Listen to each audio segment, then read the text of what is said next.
Shalom Elohimers, tayangan ini hanya berisi khotbah pada ibadah. Segmen lain dalam ibadah tidak termasuk dalam tayangan ini.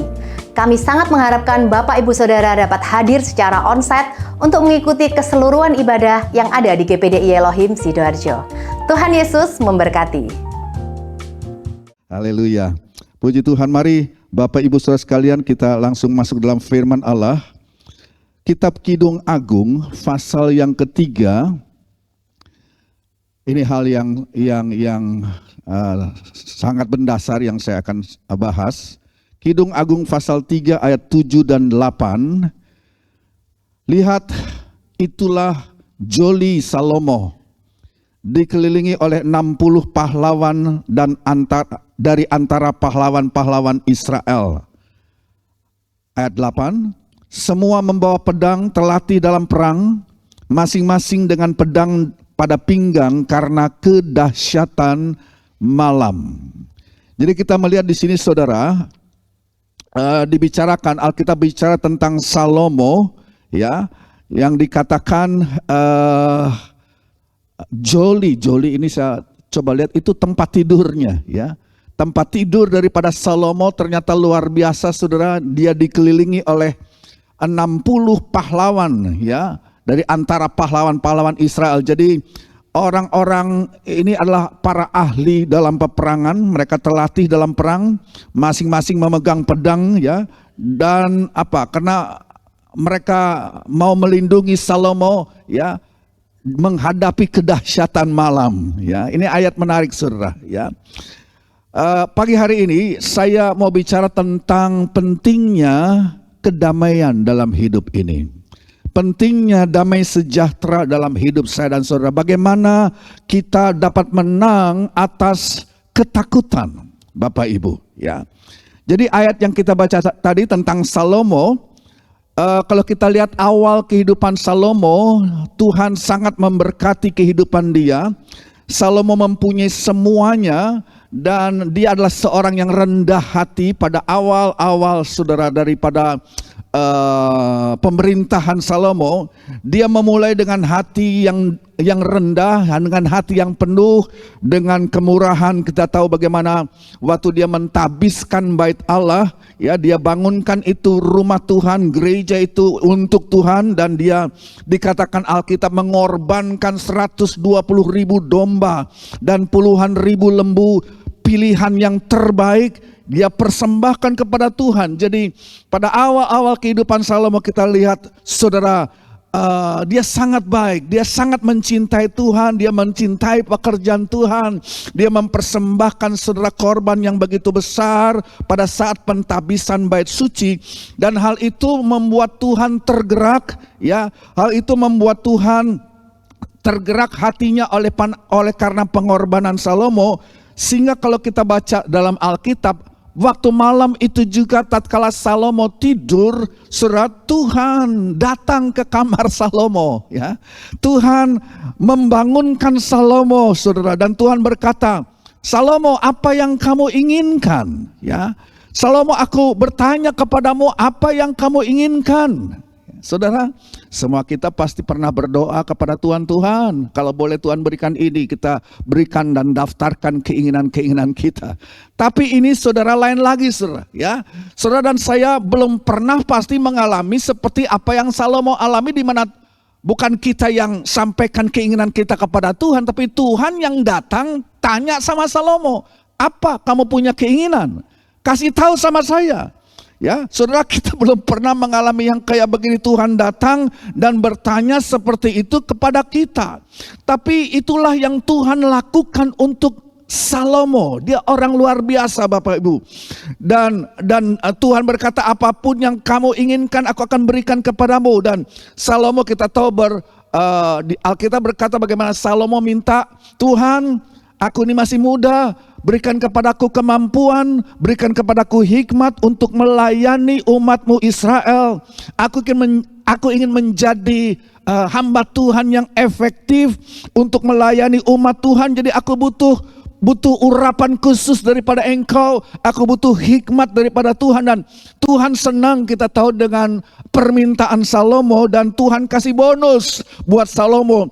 Aku juga akan memberkati engkau, bukan hanya dengan hikmat, tetapi lebih daripada apa yang kamu pernah bayangkan, aku berikan juga kepadamu. Dan disinilah Salomo kita melihat, dia boleh saya katakan orang terkaya barangkali di dunia ini, Bapak Ibu. Ada sebuah buku yang bestseller, ya, yang ditulis orang terkaya di dunia, dan ini buku ditulis oleh seorang sarjana Alkitab dan membahas tentang kehidupan Salomo, membahas tentang kekayaan Salomo. Saudara, saya coba sitir beberapa hal ya dari buku itu, dan itu semua tentu diambil dari data-data dalam kitab suci. Kitab suci mengatakan, Alkitab mengatakan bahwa Salomo setiap tahun, saudara, menerima 666 talenta emas setiap tahun. Ya, dan kalau kita coba kurs, kita coba timbang dan rupiahkan, saya udah hitung-hitung, saudara. Per tahunnya pendapatan Salomo yang merupakan upeti barangkali yang dibawa oleh negara-negara sekitar, itu satu tahun 30 triliun. Karena orang-orang membawa 666 talenta emas, bukan perak, saudara. Ya, jadi Salomo pada puncak kepemimpinannya di Israel, saudara, ya, kekayaan bersihnya itu ya itu tadi 30 triliun per tahunnya. Ya, ini bukan miliar, per tahun triliun, saudara. Sebab kalau saudara baca Alkitab, dia menerima 25 ton 25 ton emas yang dibawa oleh orang-orang yang datang yang mengagumi Salomo, yang mau membuat hubungan baik dengan Salomo dan takluk kepada Salomo. Mereka membawa upeti, dan kalau dijumlahkan sudah 25 ton emas setiap tahun selama 35 tahun, bukan cuma satu tahun itu, saudara.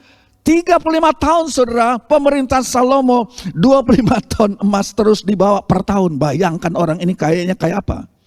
Jadi saudara, di luar semua kekayaan emas murni yang diterima oleh Salomo senilai 30 triliun per tahun, dia toh masih memiliki armada kapal, ya, armada perdagangan yang berlayar ke seluruh dunia yang dikenal pada zaman itu, saudara.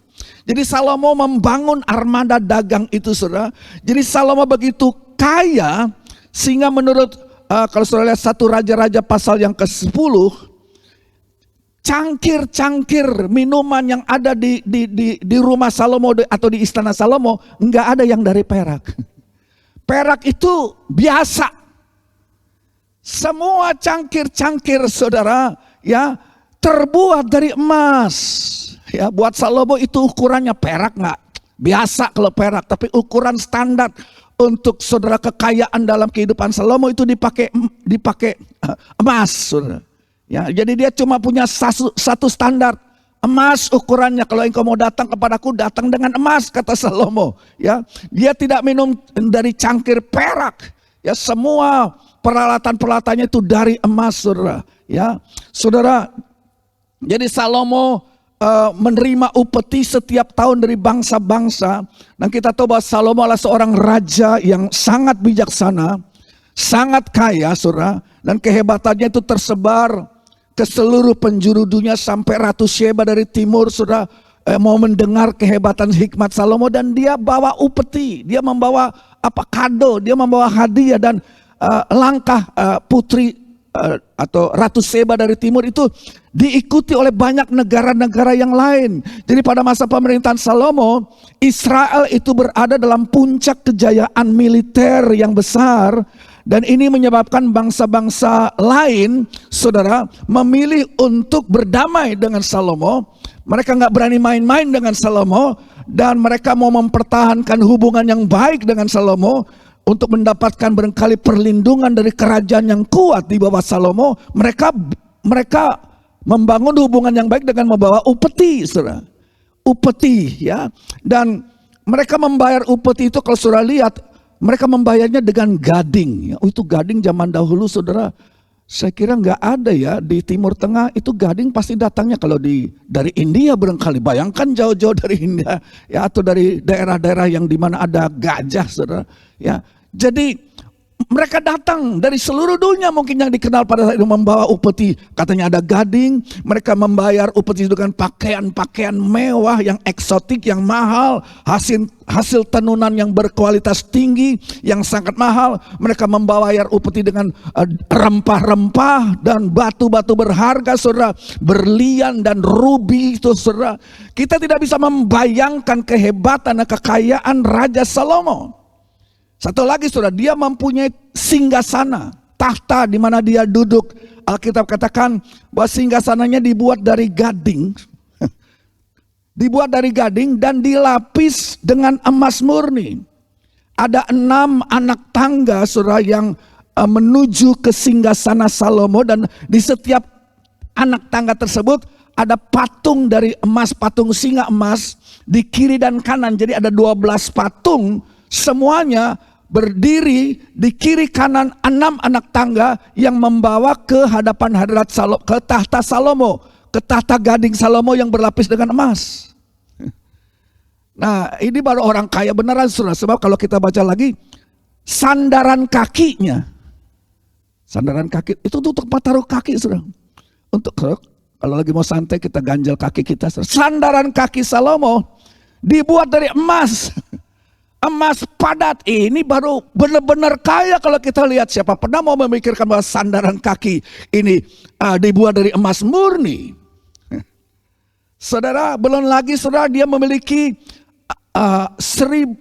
kereta-kereta dengan kuda terbaik yang dia beli dari Mesir dan Arab, saudara. Ada 1.400 kereta kuda. Ini mungkin zaman sekarang semacam Ferrari barangkali, saudara. Ya, dulu, tapi ini 1.400, belum lagi ada 12.000 pasukan berkuda. Semua itu menunjukkan betapa hebat ini kuda-kuda pilihan, ya, kuda pacu kelas dunia dari Arab dan Mesir. Dan ini semua merupakan simbol militer daripada Salomo. Dia mempunyai kereta kuda yang hebat pada saat itu, Bapak Ibu. Ya, satu lagi, saudara, ya, di atas semua kekayaan yang saya sudah sebutkan tadi, Salomo itu mempunyai properti yang luas banget.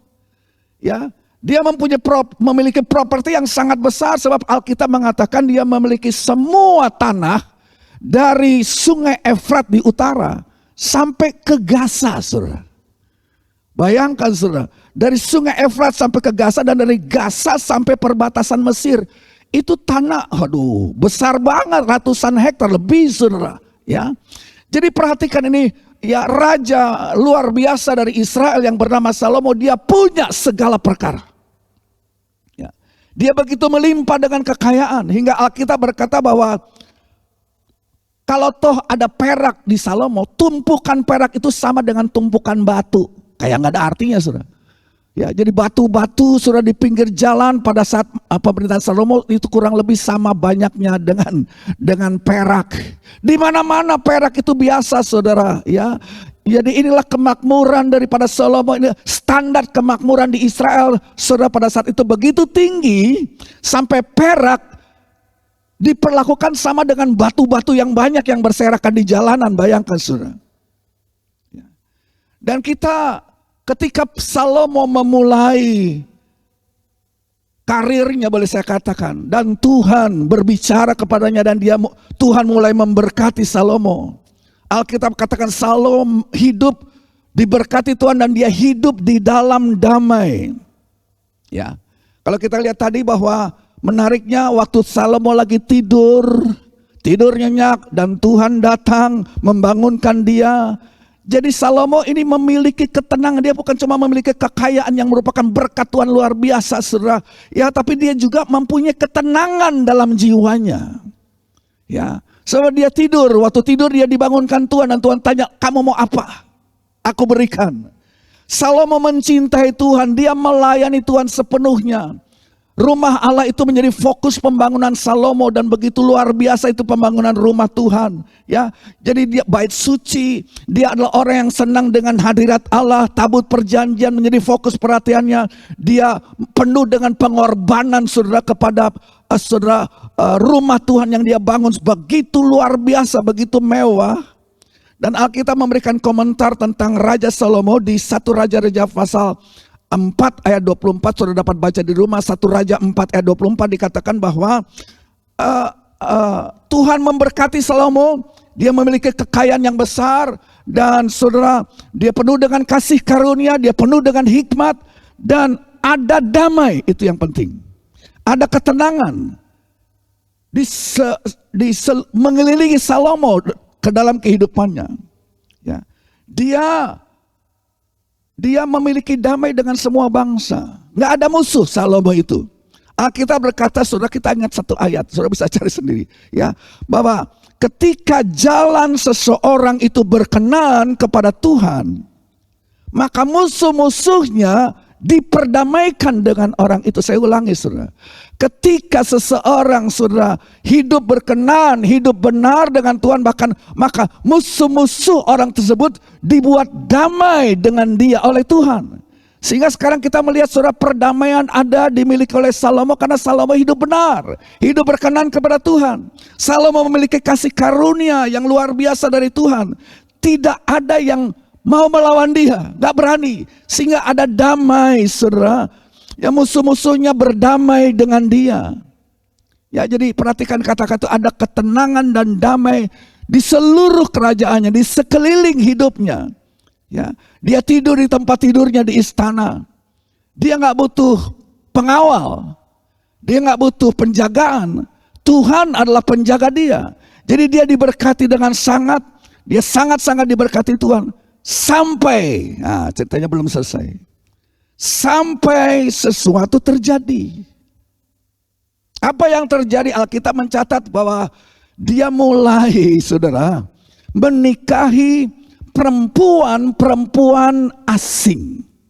Apa maksudnya kalau Alkitab berkata perempuan-perempuan asing?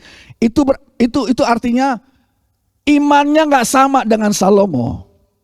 Mereka perempuan-perempuan ini bukan berasal dari saudara iman nenek moyang bangsa Israel.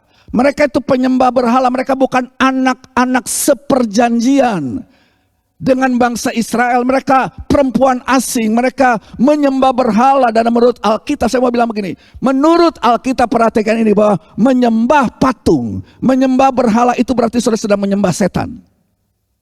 Kita tidak mau main-main dengan penyembahan patung, saudara. Sebab iblis bersembunyi di balik patung-patung itu. Dia kepingin disembah. Dan Salomo terjebak dengan ini. Kenapa? Karena istri-istrinya itu, saudara, ya, saudara, kalau saudara lihat bagaimana perkembangan hidup Salomo selanjutnya, Salomo ini membiarkan para istri-istrinya ini membakar dupa, membawa kebudayaan kafir masuk ke Israel. Dan istri-istrinya diizinkan oleh Salomo membakar dupa, mempersembahkan korban kepada dewa Moloch, ya, atau Molech dan Kemos. Ini dewa apa? Ya, ini dewa di mana orang-orang membawa persembahan dengan memberikan anak-anak. Anak-anak bayi, saudara. Ya, itu dipersembahkan hidup-hidup untuk dewa-dewa ini. Bagaimana seorang Salomo, saudara, yang tahu menyembah Allah yang benar, sekarang mengizinkan istri-istrinya, saudara, mengadakan persembahan kepada dewa-dewa kafir, Moloch dan Kemos. Dan itu berhubungan dengan okultisme. Penyembahan itu berhubungan dengan okultisme, berhubungan dengan penyembahan setan, saudara. Dan ini menjadi titik kelemahan Salomo. Dia punya 700 istri. Ya. Saya pikir bagaimana dia bisa punya 700 istri dan belum cukup lagi ada 300 gundik atau selir. Dan perempuan-perempuan kafir ini membawa penyembahan berhala, menyembah dewa-dewa yang berbagai ragam, saudara, macam-macam, saudara, datang, ya, diimport masuk ke Israel. Ya. Saya nggak tahu bagaimana prosesnya ini sampai punya sekian banyak, ya. Ada orang mengatakan memang inilah cara, saudara, perkawinan yang terjadi sehingga Salomo itu mempunyai banyak istri. Itu adalah sebenarnya status sosial, ya. Status sosial dan status politik mungkin yang menjadi pemicu utama. Jadi simbol kekuasaan itu dicapai lewat pernikahan.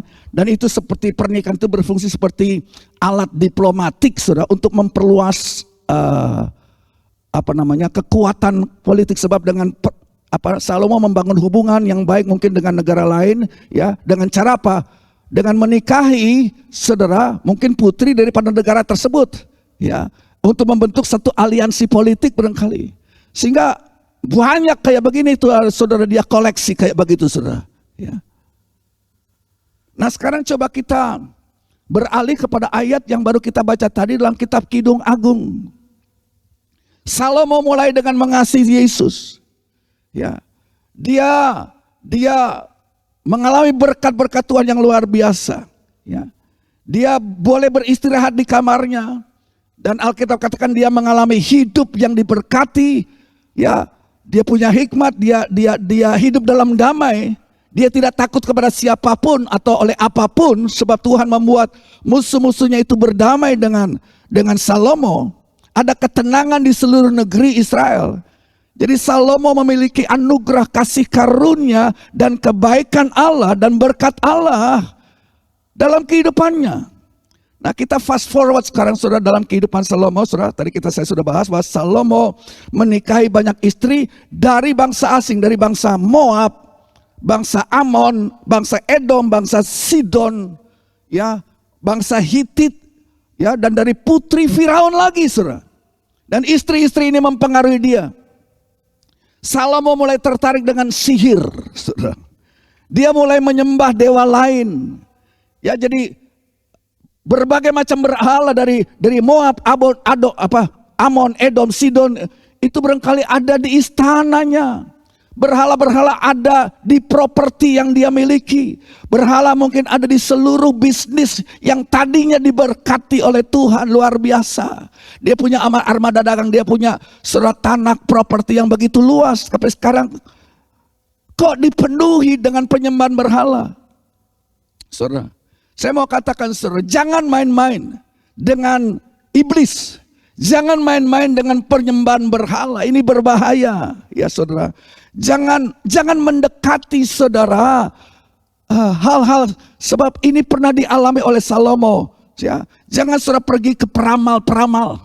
Ya, jangan saudara berhubungan dengan okultisme untuk saudara. Salomo sudah terbukti diberkati Tuhan gara-gara dia pertama-tama mengasihi Tuhan, berbuat ibadah kepada Dia, dan membangun rumah Allah begitu luar biasa. Saudara dan saya tidak perlu butuh ramalan-ramalan dunia ini. Kita punya Roh Kudus, amin, saudara. Roh Kudus yang membawa kita kepada segala kebenaran. Dia yang memimpin dan membimbing saya dan saudara. Saudara, saya tidak membiarkan iblis meramal hidup saya. Ngapain? Jangan membiarkan iblis meramal hidup saudara. Salomo pernah main-main dengan itu. Dan lihatlah kehidupannya. Saudara, ini menjadi pelajaran untuk saya dan saudara. Lebih jauh kalau kita, saudara, bila baca Pengkhotbah, kitab Pengkhotbah, ya, Pengkhotbah itu adalah ringkasan kehidupan Salomo waktu dia mencari segala perkara dalam dunia ini. Di Pengkhotbah pasal 2 ayat 4 sampai 6 kalau kita lihat, ya. Pengkhotbah 2 4 sampai 6.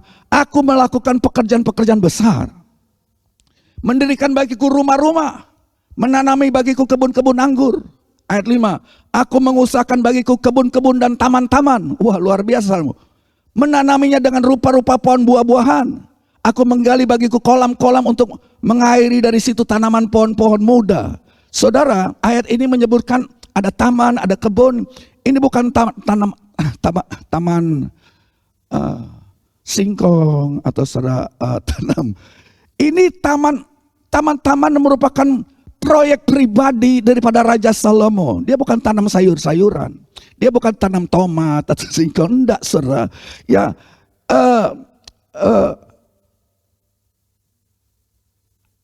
ada keajaiban arsitektur yang luar biasa yang dibangun oleh Salomo pada saat teknologi saat itu. Mungkin dari segi pengairan belum ada dengan yang canggih, tapi dia membangun kolam-kolam, ya saudara. Dia membangun taman-taman, saudara. Dan saudara, kan kita tahu Salomo itu dikenal karena kecintaannya kepada keindahan. Dia orang yang seni, saudara. Seni tinggi. Dia cinta kepada keindahan, dia cinta kepada hikmat. Dan taman-taman ini dibangun oleh Salomo. Kemungkinan itu dibuat bukan hanya untuk rekreasi, ya, bukan hanya untuk rileks, tapi saya pikir untuk kontemplasi. Dia suka datang ke taman merenung, ya kan, menulis Amsal, menyembah Tuhan. Itu awalnya seperti itu. Mungkin taman-taman dengan kolam yang dibangun oleh Salomo itu seperti Taman Eden mini, saudara, saya katakan. Yang dibangun Salomo, di mana dia mencari Tuhan, mencari hikmatnya. Dia tulis, saudara, banyak lagu dan nyanyian Amsal di situ. Ya. Dan banyak ahli percaya bahwa taman-taman ini menjadi inspirasi bagi kerajaan-kerajaan dunia, kerajaan Persia pada zaman itu juga, saudara. Ya. Luar biasa, Salomo ini orang hebat, saudara. Kenapa? Karena dia seorang yang takut akan Allah. Awalnya, saudara. Jadi kalau kita simpulkan, dia punya kolam, dia punya taman, dia punya pelayan, ya, dia punya kuda dengan kereta berkuda semacam Ferrari barangkali, saudara, pada zaman itu. Ya, dia ada kandang-kandang kuda, sampai sekarang masih ada kandang-kandang kuda Salomo. Ya, dia punya kapal, armada kapal yang besar. Ya, dia punya ada hewan. Gak tahu bagaimana, saudara, dia import hewan-hewan eksotik, kera. Nggak ada kera di Israel, saudara. Dari mana? Pasti dari daerah Asia atau dari India atau mungkin dari Indonesia kali, saudara. Yang nggak tahu juga, saudara. Ya, ada burung merak. Ya, apa kurang kerja nih Salomo cari barang-barang yang luar biasa, hewan-hewan eksotis. Jadi dia mendatangkannya dari seluruh dunia untuk menunjukkan ini orang luar biasa, saudara. Tapi, nah ini selalu ada tapinya tadi, kita sudah singgung. Pada suatu hari, saudara, Salomo bangun dari tidurnya, dan kita lihat bahwa Salomo sudah tidak lagi fokus kepada Tuhan. Saya nggak tahu di kamar yang sama, di tempat tidur, saudara. Saya juga nggak tahu, mungkin juga tempat tidur yang berbeda. Tetapi saudara, kita baca tadi Kidung Agung 3 ayat 7 dan 8, dan Kidung Agung pasal 3 ayat 7 bagian pertama ditulis perhatikan, ya, garis bawah itu. Perhatikan. Jadi Tuhan, kalau Alkitab katakan perhatikan, Tuhan mau kita perhatikan. Ya, saudara. Lihatlah. Berarti Tuhan mau, ya, di mana ada kata lihatlah, behold dalam bahasa Inggris. Perhatikan itu Tuhan benar-benar supaya kita yang membaca perhatikan, fokus kepada hal tersebut. Ya, saudara. Jadi Tuhan berkata lewat ayat itu, saudara, Kidung Agung pasal 37. Seakan-akan Tuhan mau bilang begini, anak-anakku yang membaca kitab Kidung Agung, aku ingin kamu membayangkan dan melihat tempat tidur dari Salomo sekarang. Bukan yang dulu. Bagaimana keadaan Salomo sekarang setelah dia meninggalkan aku. Saat dia membelakangiku. Saat dia mengizinkan istri-istrinya mempengaruhi dirinya untuk mengadakan penyembahan kepada dewa kafir. Pikirannya dan hikmat dan kecerdasannya sekarang lebih fokus untuk dirinya. Salomo tidak lagi mempermuliakan dan fokus kepada aku. Perhatikan tempat tidurnya. Perhatikan joli atau bed, tempat di mana Salomo tidur. Mungkin ini belum pernah terpikirkan oleh saudara. Jadi ayat itu tadi mengatakan bahwa tempat tidur Salomo dikelilingi oleh 60 pengawal pribadi. Ini bukan pengawal biasa, ini semacam prajurit elit yang dilatih dengan sungguh-sungguh. Ya, bukan cuma 1-2 orang, 60 orang, berarti penjagaannya mungkin 10 berlapis-lapis, ada 6 lapis barangkali, saudara. Ya, dengan pedang di paha mereka, saudara, siap bertarung menjaga Salomo. Ya, mereka dilatih sejak kecil untuk menjaga, melindungi orang-orang besar. Salomo sekarang dijaga oleh 60 prajurit hebat ini, semacam Kopassus barangkali, bodyguard dia. Kenapa? Pertanyaan, mengapa sekarang kok Salomo butuh pengamanan? Ya, mengapa dia butuh pengamanan seperti itu? Saya nggak tahu, saudara. Tapi saya dapat mengambil kesimpulan Salomo sudah nggak sejahtera dalam dirinya. Sekarang kehidupannya tidak ada damai. Sekarang kehidupannya tersiksa. Kenapa saudara? Karena dia membuka dirinya kepada penyembahan-penyembahan yang lain daripada penyembahan kepada Allah. Dia membuka dirinya kepada iblis. Ada roh ketakutan mengganggu diri Salomo. Dan saudara, sehingga kalau dia tidur, dia tidak tidur dengan nyenyak, dia tidak tidur dengan nyaman. Harus ada militer yang dilatih secara khusus menjaga tempat tidur dia. Bayangkan. Di 1 Raja-Raja pasal 11 ayat 14 kalau saudara baca. Ya. Saudara, karena Salomo saudara sudah meninggalkan fokusnya kepada Tuhan, dan dia terseret ke dalam penyembahan berhala. Dia terseret dengan sihir. Ya, saudara, 1 Raja 11 ayat 14, Tuhan, perhatikan, Tuhan membangkitkan sekarang musuh kepada Salomo. Dia sekarang punya musuh. Oh, dulu nggak ada. Dulu semuanya takluk, dulu semuanya musuh-musuhnya diperdamaikan. Seorang yang hidup benar dengan Tuhan, musuhnya diperdamaikan dengan dirinya. Tapi mengapa sekarang di 1 Raja-Raja 11 akibat Salomo? Simpel saja saudara. Waktu kita berubah setia kepada Tuhan, waktu kita mulai fokus dan pikir bahwa ini semua adalah karena saya, karena kehebatan saya, dan lupa bahwa Tuhanlah yang mengangkat saudara. Maka Tuhan mengizinkan musuh satu persatu mengadakan pemberontakan melawan Salomo. Dan ini seperti semacam roh yang menyiksa Salomo, merampas semua kedamaian dalam dirinya, merampas ketenangan dalam dirinya, saudara. Dia sekarang menjadi begitu takut sehingga dia membutuhkan banyak pasukan, 6 lapis kali 10 orang, 60 orang prajurit perkasa jagain dia. Tidak ada rasa aman berarti. Padahal dia punya banyak, dia ada harta. Saya mau bilang begini, tidak peduli seberapa banyak yang saudara punya. Tapi pertanyaannya, adakah rasa damai dalam hidup saudara? Adakah rasa aman saudara? Ya, Salomo tidak mengalami hal tersebut. Tidak ada damai, tidak ada ketenangan sejati dalam hidupnya. Dan mungkin orang berkata, oh ya saya kepingin punya rumah lebih besar lagi, saya kepingin punya lebih banyak mobil lagi. Enggak salah dengan itu semua Bapak Ibu, tidak salah. Allah tidak anti kekayaan. Tapi perhatikan kehidupan Salomo. Alkitab berkata bahwa Tuhan senang memberkati anak-anaknya yang percaya, katakan amin. Tuhan senang memberkati anak-anaknya.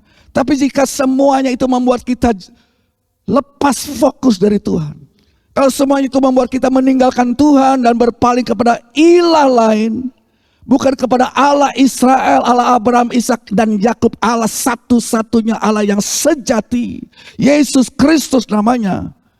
Saudara tidak tahu saudara sedang bermain dengan apa. Jangan coba meninggalkan Tuhan. Itu berbahaya Bapak Ibu, itu pengalaman Salomo. Yesus bilang begini, bahwa hidup seseorang tidak tergantung kepada kelimpahan hartanya. Itu kata Yesus. Ya, saudara, kita tidak akan menemukan kehidupan di dalam harta benda yang saudara miliki. Tuhan mengizinkan kita memilikinya, tapi ketahuilah bahwa kedamaian, kesejahteraan bukan karena hal-hal itu. Ini hal-hal biasa yang saya sampaikan. Saya cuma mengingatkan kembali Bapak Ibu. Saudara boleh memilikinya, ya. Dan mungkin sementara saudara disenangkan dengan harta benda dan saudara merasa luar biasa nikmatnya. Tetapi saudara, tidak ada dari harta benda dan materi dunia ini yang akan memuaskan kehidupan kita. Ya, saudara, satu saat itu semua akan meninggalkan hidup ini penuh kekosongan. Ya, kalau saudara boleh pelajari, baca itu kitab Pengkhotbah. Kitab Pengkhotbah adalah ringkasan kehidupan Salomo. Jadi Salomo yang nulis. Ya, saya percaya bahwa Salomo bertobat, saudara. Tapi dia sempat kesasar. Dia sempat meninggalkan Tuhan karena pengaruh istrinya. Dan dia tulis apa yang dia sudah kumpulkan, mencari kesenangan di luar Tuhan. Dia tulis kesimpulannya di kitab Pengkhotbah. Dan pada akhir kitab Pengkhotbah dapat saudara lihat bahwa semuanya sia-sia, kata Salomo. Ini orang yang sudah ngalami semuanya, sudah nyoba semuanya. Dan yang kita perhatikan, saudara, coba ya pertimbangkan dan amati dengan cermat seperti kata Kidung Agung pasal yang ketiga. Bayangkan lihatlah tempat tidur Salomo. 60 prajurit berdiri mengelilingi dia, bersenjata lengkap, bodyguard yang hebat. Ya, Tapi Salomo diganggu dengan, boleh saya katakan, ya walaupun secara eksplisit tidak ada kata itu, tapi Salomo tidak lagi punya damai sejahtera, dia diganggu dengan roh jahat. Kenapa? Dia mengizinkan penyembahan-penyembahan kafir masuk walaupun secara tidak langsung melalui istri-istrinya. Dan itu mengganggu ketenangan, dia nggak bisa tidur, dia harus dijaga. Dan ada musuh-musuh yang Tuhan bangkitkan, yang menggocok Salomo. Saudara, dalam 2 Timotius pasal 1, Tuhan bilang begini, Tuhan tidak memberikan kepada kita roh ketakutan. Amin. Tapi roh kudus yang Tuhan berikan kepada kita adalah roh, bukan roh ketakutan, tapi roh damai sejahtera, roh penguasaan diri, roh power. Saudara. Ketakutan itu datang dari dunia ini. Ketakutan itu datang waktu kita, saudara, tidak lagi bersangkut paut dan berharap sandar kepada Tuhan.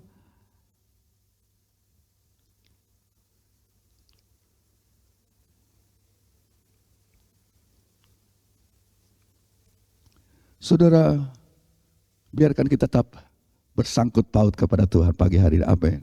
Saudara, ya, kita punya pasukan lebih banyak daripada 60 pasukan elit Salomo. Yang percaya katakan amin. Kita punya Tuhan yang kita dapat berdoa, Tuhan jagailah kami. Dan dia mengirimkan sesuai dengan pengakuan dari setan sendiri kepada Tuhan. Bukankah engkau seperti pagar berkeliling Ayub? Aku tidak bisa tembus. Ya, baru-baru cuma 60 laskar, saudara. Setan aja nggak bisa tembus. Apa yang Tuhan merupakan pagar sekeliling Ayub. Jadi saudara, biarkan Tuhan memegang hidupmu. Jangan lepaskan itu, biarkan Tuhan saudara memegang kehidupan saudara, keluarga saudara. Ya, dan kalau Tuhan memegang hidup saudara dan keluargamu, di dalam tangannya tidak ada iblis yang bisa merebut saudara daripada tangan Tuhan. Kita bersyukur kepada Tuhan, tidak ada damai saudara di dalam kekayaan tanpa Yesus Kristus. Salomo inilah orang yang memiliki segalanya. Dia memiliki armada, dia memiliki taman, kolam, hewan eksotis. Kekayaannya saudara, triliunan rupiah per tahun. Tapi kenapa tempat tidurnya dia rasa nggak aman, dia nggak bisa tidur, saudara. Dijaga dengan 60 prajurit. Dan ini menarik, ya. Saya pelajari, saudara, tempat tidur ini bukan tempat tidur yang settle, ya. Bukan tempat tidur di istana. Dalam bahasa Ibraninya ini tempat tidur bergerak, tempat tidur keliling. Jadi saudara, ini semacam tandu, ya.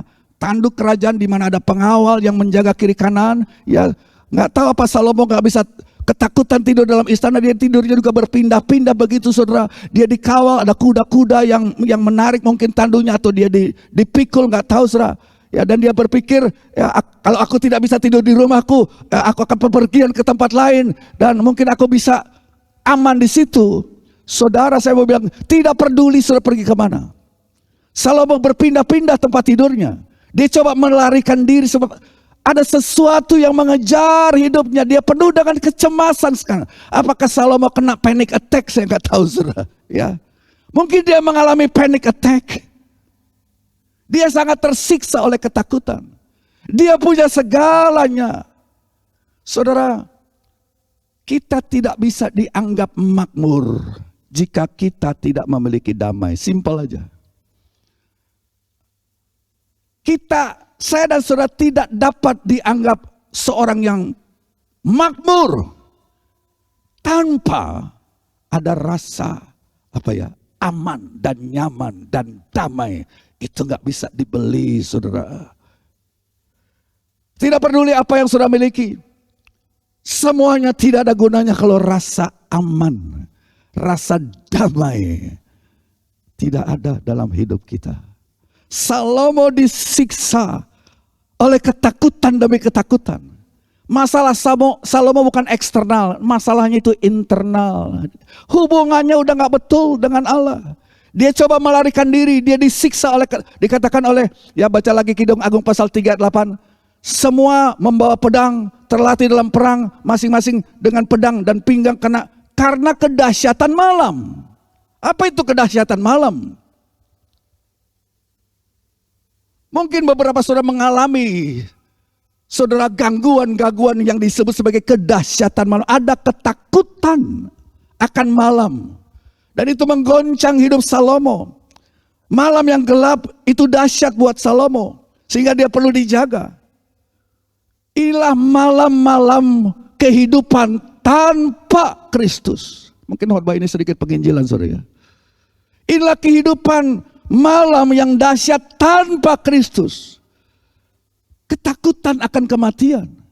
Kita punya semuanya, tapi saudara takut dengan yang namanya maut dan kematian. Kita takut akan kekekalan tanpa Tuhan. Saudara yang mendengar mungkin lewat channel YouTube.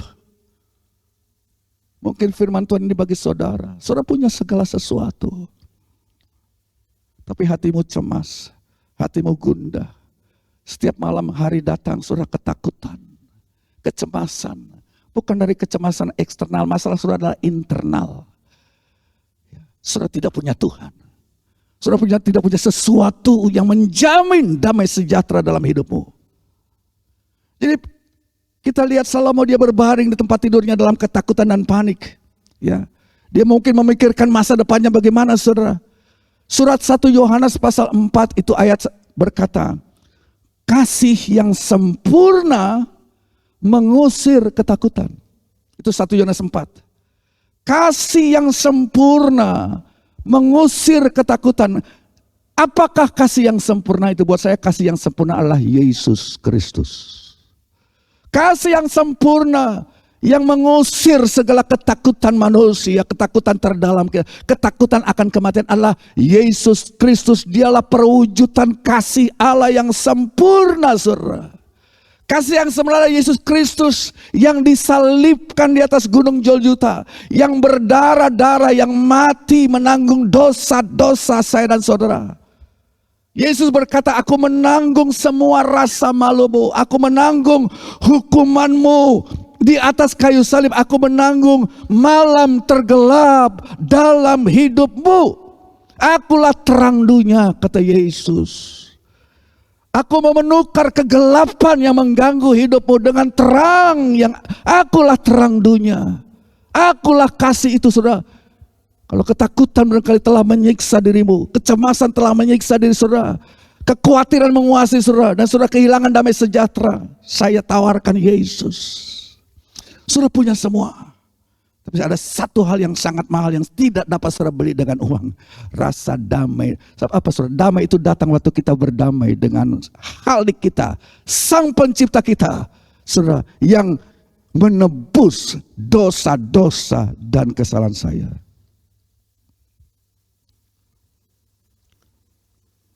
Saya mau berbicara di atas kehidupan saudara, biarlah segala ketakutanmu dihancurkan oleh Yesus pada hari ini. Amin, saudara. Saya mau katakan segala kecemasanmu, segala kepanikanmu, segala kekhawatiranmu, segala siksaan mental, segala apalah, kemarahan, kebencian mungkin kepada diri sendiri, pikiran-pikiran yang negatif mau bunuh diri. Di dalam nama Yesus biarlah itu dihancurkan. Haleluya. Dan saya menawarkan kehidupan yang hanya ada, damai sejahtera yang hanya ada di dalam Yesus Kristus. Saya tidak panjangkan firman Allah pada pagi hari ini, Bapak Ibu. Mari kita datang kepada Tuhan. Kalau saudara ragu, ya, apakah saya sudah diselamatkan atau belum, mengapa ada ketakutan selalu mengganggu diriku.